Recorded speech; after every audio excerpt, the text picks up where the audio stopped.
Alors, Madame Gonzalez, vous êtes la directrice exécutive du Centre du commerce international, organe conjoint de l'ONU et de l'OMC. Pourriez-vous nous dire quel est le lien pour vous entre commerce, développement et préservation de l'environnement? Bon, je crois que le lien fondamental, c'est l'interdépendance. Le commerce, c'est la connexion entre les pays à travers des chaînes de valeur. L'environnement, c'est l'air que nous respirons tous, le soleil, les océans. Le développement, c'est notre tâche conjointe. Donc le 3 nous parle de l'interdépendance, de la nécessité de travailler ensemble pour trouver des solutions. Les trois, hélas, sont liés. Une partie très importante de la réduction de la pauvreté aujourd'hui passe par une attention plus importante aux aspects changement climatique. Le commerce, c'est un moteur du développement, des croissances, mais hélas, le commerce doit aussi s'adapter, être plus économe en émissions de CO2, être plus capable de générer une croissance qui soit soutenable dans le temps. Très bien. En tant qu'agence technique, quelles sont les activités du centre en matière de lutte contre le dérèglement climatique?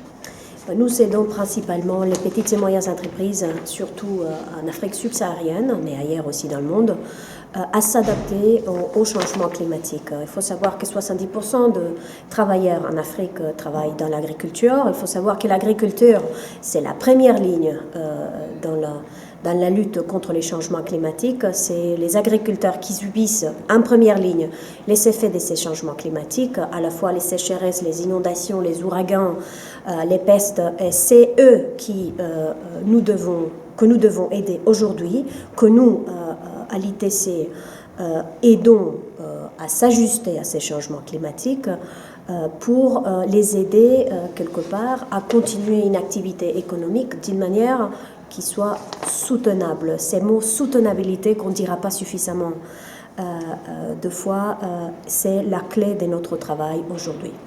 D'accord, très bien. Et alors, selon vous, quel est le rôle du secteur privé, et en particulier des petites et des moyennes entreprises, dans la prise de conscience du dérèglement climatique? Je crois que les petites et moyennes entreprises sont en première ligne dans la lutte contre les changements climatiques. Comme ils les subissent, ils peuvent faire très bien la pédagogie.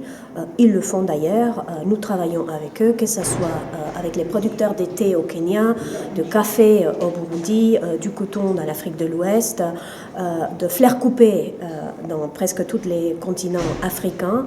Nous les aidons. Eux, ils savent très bien les effets de ces changements climatiques. Il faut les écouter et surtout, il faut les aider à s'ajuster.